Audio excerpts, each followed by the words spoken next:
안녕하십니까, 여러분. 전 눈에 넣어도 아프지 않을 두 아이의 아빠이자 50대 남성입니다. 저는 몇 달 전 악마를 보았습니다. 사람이라면 어떻게 저럴 수 있을까 싶었죠. 그 사람은 사람이길 포기한 악마와 다름없었어요. 그 사람은 바로 제 전처입니다. 지금부터 제게 일어난 믿기 힘든 이야기를 하나 해드리겠습니다. 전 8년 전에 아내와 헤어졌습니다. 저희는 맞벌이 부부였는데 당시 저는 작은 회사를 하나 운영하고 있었고 아내는 규모가 꽤 커다란 프랜차이즈 음식점을 하나 운영했었죠. 아내는 원래 전업주부였지만 계속 집에서만 있다 보니 우울하고 괴롭다며 자기도 돈을 벌고 싶다고 말을 하길래 음식점을 하나 해주었어요. 아내 명의로 말이죠. 아내는 원래 수더분한 사람이었어요. 그런데 일을 하기 시작한 지 몇 년이 지나자 옷차림도 점점 과감해졌고 화장도 하기 시작했죠. 애교도 부릴 줄 알더라고요. 그때 알아차려야 했었는데 전 아내의 변화가 반가웠어요. 곰인 줄 알았는데 여우 같은 아내의 모습을 보니 예뻤거든요. 아내가 그렇게 변하게 된 이유도 있었습니다. 음식점에 재료를 조달해주던 남자가 하나 있었는데 그 남자랑 눈이 맞았더라고요. 그 남자는 아내보다 8살이나 어렸어요. 무슨 세기의 사랑인 양 바람을 피기 시작했죠. 앞에 말했듯이 저에겐 두 아이가 있습니다. 둘 다 여자아이죠. 아이들 때문에 아내의 바람을 알아도 모른 척, 눈뜬 장님인 척을 하며 그냥 참고 살려고 얼마나 다짐했는지 몰라요. 처음 제게 들켰을 때 아내는 흠칫하는 듯 했습니다. 그래서 자제하는구나 했는데 아내가 바람을 피우고 있다는 사실을 알고 나서도 제대로 대응을 하지 않으니 아내는 점점 대놓고 바람을 피우기 시작하더라고요. 아주 미쳐 날뛰면서 말입니다. 기세등등하게 외박하기도 하고 술에 절어 새벽에 들어오기도 하였는데 그 빈도는 점차 늘어갔어요. 한 달에 한 번이던 것들이 어느새 이틀에 한 번 정도가 되었더군요. 우리 부부의 사이는 날이 갈수록 나빠질 수밖에 없었습니다. 점차 각방을 쓰기 시작했고 집을 공유하는 수준이었어요. 그래도 이혼을 하진 않았습니다. 아이들 때문에요. 제가 어렸을 때 아버지가 일찍 돌아가셨었는데 애비 없는 자식이라는 말을 종종 듣고 자랐습니다. 그래서 제 아이들에게 제가 받았던 상처를 똑같이 안겨주고 싶지 않았어요. 그런데 어느 주말 전 다른 날과 다름없이 아이들과 함께 시간을 보내고 있었는데 아이들이 제게 그러더군요. 엄마는 자기들을 싫어하는 것이 아니냐고요. 왜 그렇게 생각하냐 물어보니 엄마는 우리랑 놀아주지도 않고 매일 늦게 들어오는데 우릴 사랑하는 게 맞냐더군요. 그때 첫째는 겨우 초등학교 3학년이었고 둘째는 갓 입학한 1학년이었어요. 어린 아이들의 입에서 그런 말을 들으니 순간 머리를 망치로 한 대 맞은 것만 같더라고요. 그때부터 고민을 하기 시작했습니다. 저런 여자라도 엄마니까 엄마의 존재로 남겨줘야 할 것인가 하면서 말이에요. 제 고민의 대답은 이혼을 하는 것이었어요. 결국 저는 이혼 소송을 진행했습니다. 제가 아무런 핍박도 하지 않으니 점점 대놓고 기세등등하게 바람을 폈기 때문에 바람을 뒷받침해주는 증거들은 화수분처럼 쏟아져 나왔고 전 당연히 승소했죠. 면접 교섭권도 박탈하려고 노력했습니다. 하지만 부모 자식 간의 인연은 천륜이라고 하늘이 점지해준 인연이라고 하잖아요. 그래서 그런지 쉽게 박탈되지 않더군요. 그런데 남자의 눈이 돌아간 여자가 아이들을 챙기겠나요? 면접 교섭권을 이용해 약속하지 않은 날에 찾아와 제 마음대로 아이들을 보기 일쑤였고 약속하기로 한 날에 펑크 내기도 했었죠. 아이들도 그 사이 사춘기가 지나고 머리가 커지면서 엄마의 바람으로 제가 이혼했다는 사실을 알게 된 이후 엄마를 만나는 것을 꺼리더군요. 엄마지만 이해할 수 없다고 했습니다. 그러던 어느 날 작년 여름부터 자주 얼굴을 비추기 시작했어요. 아내는 절 찾아와 진심으로 사죄하기 시작하더군요. 전 우리 사이는 이미 끝난 사이니까 사적인 이유로 마주치고 싶지 않다고, 아이들 문제가 아니라면 마주치지 말자고 단호하게 내쳤어요. 하지만 그럼에도 불구하고 아내는 절 계속 찾아왔습니다. 아이들도 내심 제가 아내를 받아주길 바라는 눈치였어요. 이미 아내는 아이들에게 따로 찾아가 엄마가 미안하다고 말을 하고 눈물을 흘리며 사과를 했었다고 하더군요. 아이들도 처음엔 엄마의 갑작스러운 태도 변화에 경계를 했지만 이내 벽을 허물고 엄마를 다시 받아주더군요. 아내와 아이들이 예전처럼 다시 같이 살자고 매달렸어요. 아내가 그런다면 거들떠도 보지 않겠지만 한창 사춘기인 아이들까지 그러니 마음이 흔들리더군요. 그래서 큰 마음 먹고 아이들을 위해 가정을 합치기로 했습니다. 아니 어쩌면 저도 내심 마음속으로 아내의 사과와 뉘우침이 기꺼웠던 걸지도 몰라요. 다시 합치게 된 저희 네 식구는 8년 전 이혼했을 때보다 훨씬 경제적으로 여유로웠습니다. 제가 운영하고 있던 회사는 쭉 상승세를 유지해 규모가 조금 더 커졌고 아내는 그 사이 여러 개의 음식점을 동시에 운영하고 있더군요. 여유가 있다 보니 저와 아내는 가사도우미 아주머니를 한 분을 고용했습니다. 식사나 빨래, 청소 등 집안일을 부탁할 심산으로 말이죠. 아내와 살림을 다시 합친 이후 정말 열과 성을 다해 아내 노릇과 엄마 노릇을 하기 시작하더라고요. 신혼 때로 돌아간 듯한 느낌이었습니다. 아니, 오히려 그때보다 더 헌신적이었습니다. 저에게는 물론 아이들까지 먹는 것, 입는 것 하나하나 전부 일일이 신경 쓰기 시작했죠. 고등학생과 중학생인 딸들에겐 특히 더 잘해주었어요. 저와 아이들에게 야채를 갈아서 만든 건강 주스를 챙겨 먹이면서 공부하고 일을 할 때 체력이 제일 중요하단 말을 했었고, 비타민을 챙겨주거나 함께 운동하는 시간을 가지는 등 열심히 엄마의 역할을 하였죠.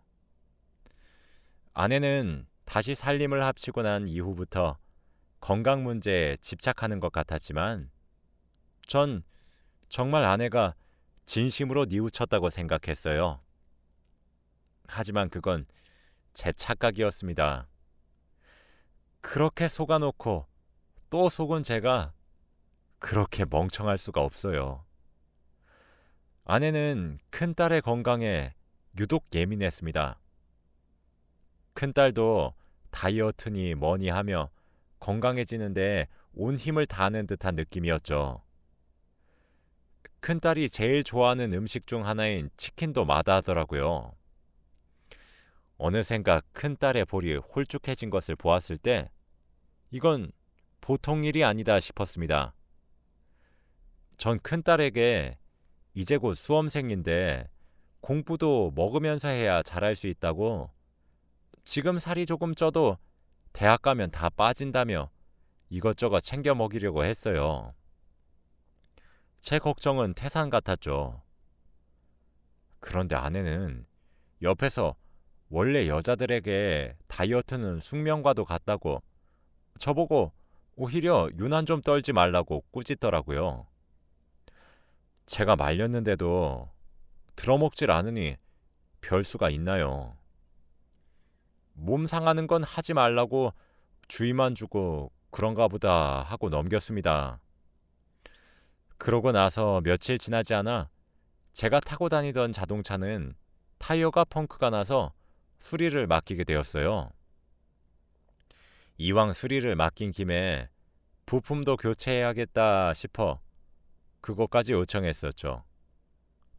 시간이 조금 걸린다는 말에 저는 아내의 자동차를 빌려 출근을 했습니다.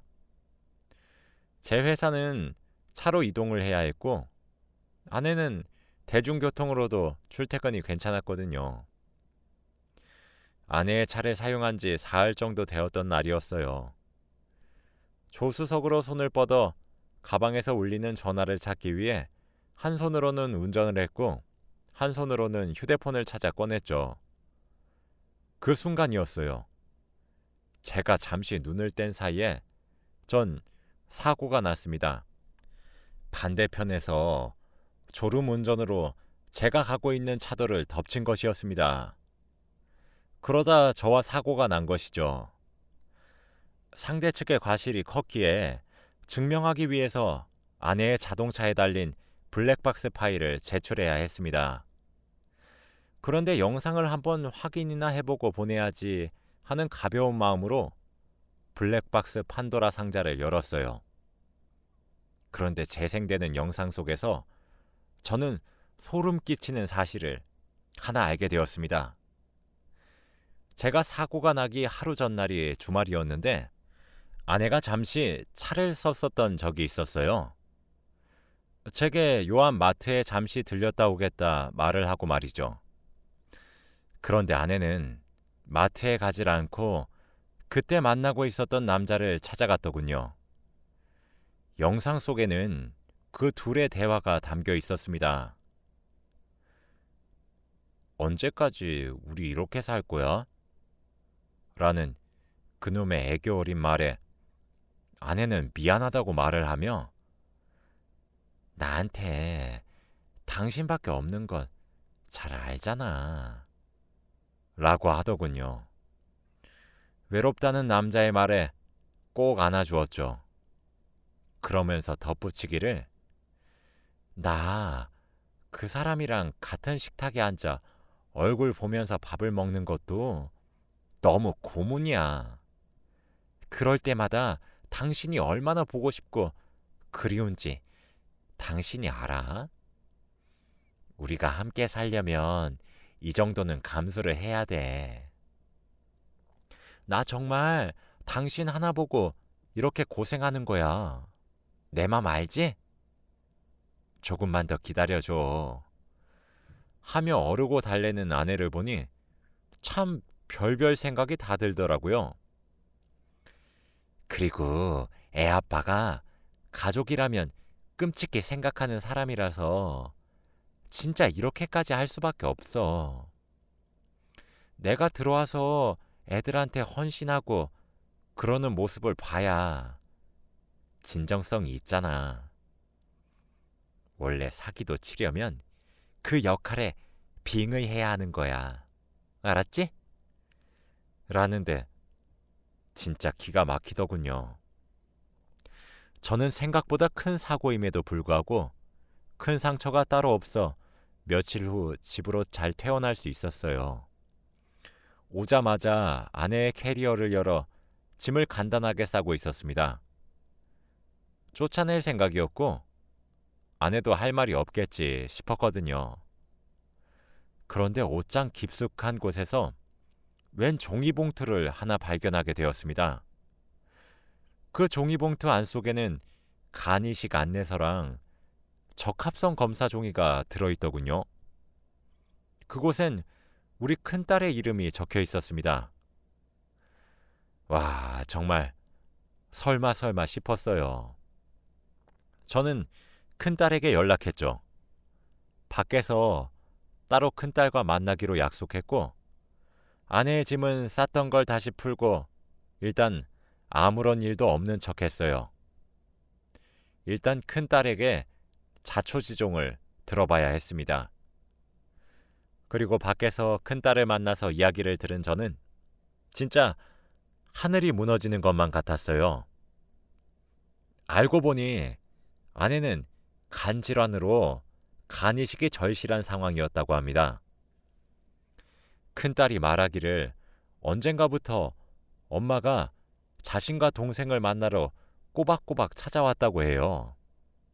그러면서 점차 미안하다고, 엄마가 많이 어리석었다고 사과를 했고, 하루는 아이들에게 무릎을 꿇고 울면서 용서해주면 안 되겠냐고, 이제 엄마 노릇하면서 살고 싶다고 빌었다고 하더군요. 순진한 제 아이들은 엄마가 눈물 짓는 모습에 진심이라고 착각하고 사과를 받아들였다고 합니다. 그런데 어느 날 큰딸을 데리고 무작정 병원으로 찾아가 적합성 검사를 시행했다고 해요. 그런데 큰딸의 간이 적합했나 보더군요.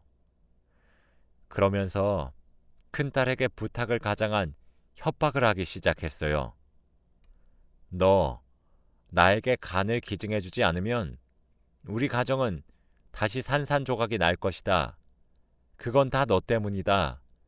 네가 나에게 간을 주지 않으면 난 죽을 것이고 난 죽어서도 널 원망할 것이다. 그런데 네가 주지 않더라도 난 괜찮다. 난 네 동생을 데리고 병원에 와서 적합성 검사를 또 할 것이다. 뭐 이런 식으로 말이죠. 무슨 현대판 별주부전도 아니고 말이에요. 아무래도 큰딸은 이미 가정이 깨지는 것을 한번 경험을 했었기에 그것에 대한 두려움과 동생을 지켜야 되겠다는 책임감으로 인해 간기증을 약속했나 보더라고요. 아내가 다시 가정으로 돌아와 건강관리에 집착했던 것도 이유가 있었던 거였습니다. 간 기증자인 큰딸의 건강에 집착해야만 했던 거겠죠. 혹시 모르니 저와 둘째 딸도 보험으로 함께 건강하게 만들었던 것이고요. 가사도우미 아주머니에게 물어보니 아내가 자신에게 건강주스 레시피와 한 달에 차려야 할 식단표와 큰딸에게 따로 해줘야 할 건강식의 레시피 등을 손수 만들어 주었대요. 자기가 투병 생활을 하고 있는데 큰딸이 자기를 많이 닮아서 걱정이 된다고 큰딸과 자기를 특히 더 챙겨달라고 하면서 말이죠. 자기가 투병 중이란 사실을 알면 가족 전체가 많이 걱정할 테니 자기가 말할 때까지 당분간 숨겨주시라는 부탁도 잊지 않았더군요. 진짜 소름이 끼쳤습니다. 전 큰딸에게 집으로 들어가라 말을 한 뒤 그 길로 아내를 만나러 갔어요. 눈이 뒤집어졌죠. 아니, 세상 천지에 부모가 자식 간 빼내겠다고 정성을 들이는 경우를 보신 적이 있으신가요? 가뜩이나 아직 성인이 되지도 않은 자식이고 여자애인데 수술하면 얼마나 큰 흉이 지는데요. 진짜 기가 차서 원. 이미 아내를 만나기 직전에 전 화가 머리끝까지 난 상태였고 이성을 잃어버리기 직전이었어요. 아내는 가증스럽게 웃는 낯을 하며 제게 어머, 여보 여기까지 무슨 일이에요? 라며 반기더군요. 전 아내의 얼굴을 보자마자 뺨을 내려쳤습니다. 제게 뺨을 맞고 옆으로 엎어진 아내에게 누군가 미친 듯이 달려오며 아내를 부축하더군요. 바로 그놈이었습니다. 전 당신이 사람이야? 어떻게 자기 자식 간을 빼달라고 강요해? 라고 하니 아내는 당황스러워하며 아니, 당신이 그걸 어떻게 라더군요. 그러면서 횡설수설했습니다. 이야기를 들어보니 시한부 같은 인생은 아니지만 간이식이 절실한 상황이긴 한 것 같았어요. 뇌사자의 장기를 기증받으려고 했지만 등급이 낮게 평가되어 총각을 다투는 대기자들에게 밀려나고 있어서 뇌사자의 장기 기증은 기대하기 힘들 것 같다고 하더군요. 여보, 그런데 들어봐. 아직 우리 딸은 젊잖아.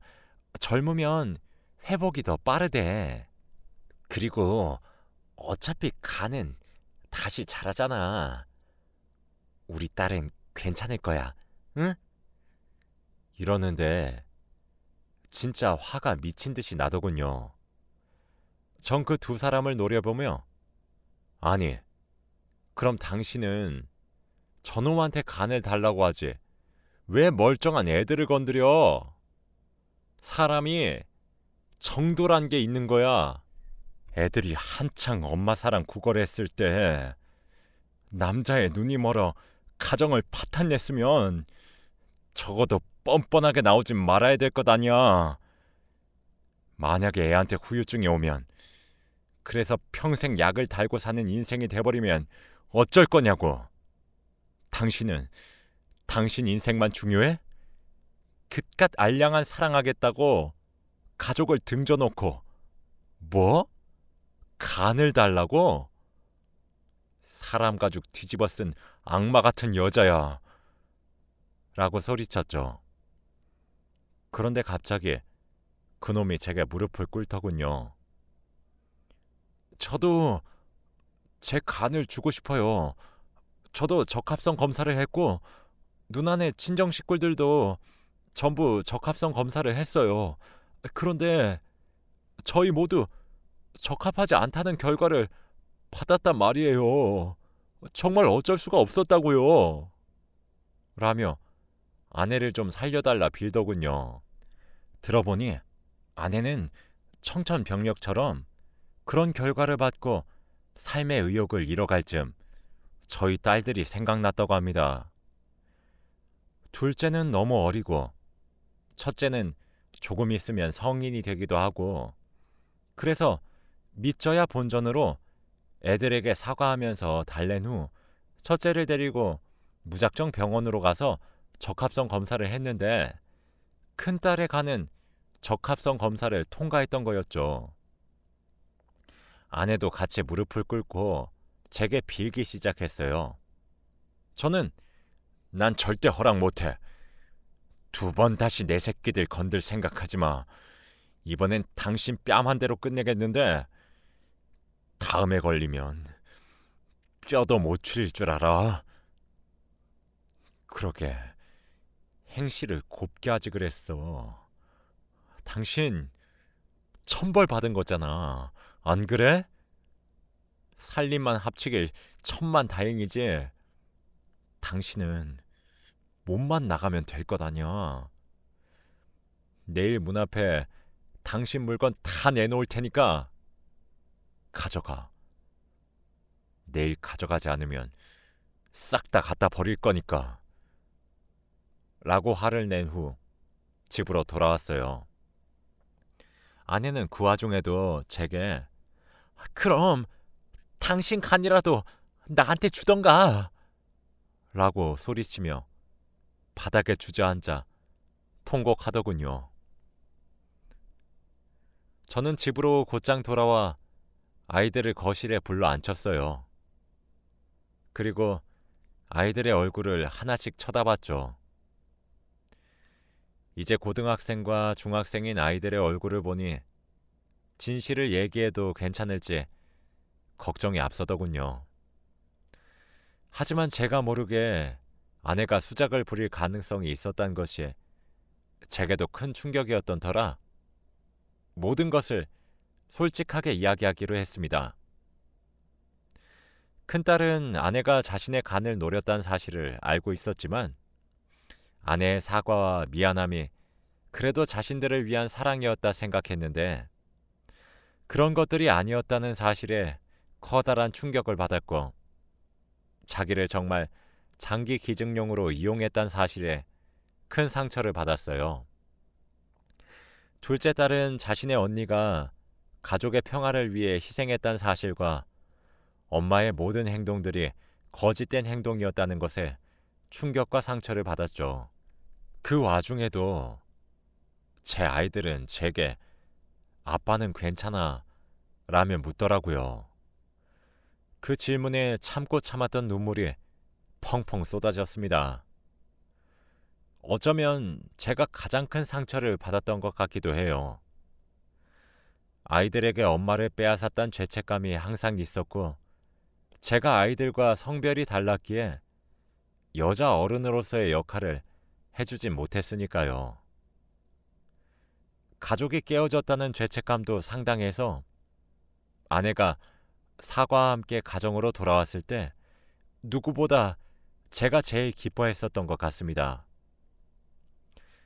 전 아이들에게 괜찮다고 장기 기증에 대한 위험성을 얘기해 주었고 절대 응하지 말라 큰딸에게 못을 단단히 박았죠. 참, 아직 미성년자이기도 하고 제 눈엔 아기로 보이는데 이런 아이의 간을 빼가려고 했단 게 기가 차더라고요. 그렇게 저희 가족은 다시 헤어졌습니다. 아내가 저희 집에 몸만 들어와 살림만 합쳤던 터라 법적으로 엮여있지 않아서 두 번째 헤어짐은 단순했어요. 그 뒤로 꾸준하게 저희 가족에게 연락을 해오곤 있습니다. 전 이번엔 이 모든 일들을 근거로 아이들의 면접 교섭권을 박탈해 보려고 해요. 어렵겠지만 불가능하진 않을 것 같기도 합니다. 인생을 살아가다 보면 많은 일을 겪게 된다고 하는데 전 그 여자가 빨리 죽어버렸으면 좋겠어요. 저도 제가 이런 마음을 갖게 될 줄 생각조차 해보지 못했답니다. 모든 일이 정리되면 아이들을 데리고 가까운 곳으로 여행이나 갔다 오려고 해요. 잘 마무리되길 여러분들도 빌어주세요. 제 이야기를 끝까지 들어주셔서 정말 감사합니다.